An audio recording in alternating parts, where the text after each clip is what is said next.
তো শাড়িটা দেখো, তা রেডি সেডি হয়ে আমরা সন্ধ্যেবেলা আজকে যাচ্ছি একটু মন্দিরে। তো ছিল আজকে মধু পূর্ণিমাটা, দেখো আমরা আজকে তিনজনে বেরিয়ে গেলাম। গিয়ে দেখি মন্ত্র মানে আমাদের গুরুদেব মন্ত্র দিচ্ছে।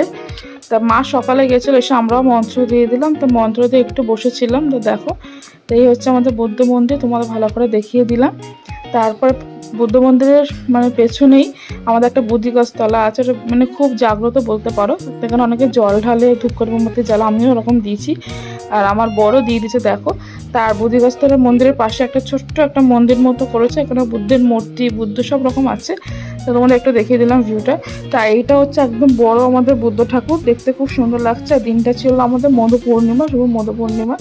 তো মন্দিরে কিছুক্ষণ থেকে আমরা একটু এলাম ফুচকা খেতে। তা এটা বাজারের দিকে। তা কি বরমশাই থেকে আমি বায়না করলাম আমাকে একটা ভালো একটা শাড়ি কিনে দাও। তো দেখো, বরমশাই একটা সুন্দর থেকে একটা শাড়ি কিনে নিয়ে নিলাম, তা বাড়ি গেলাম।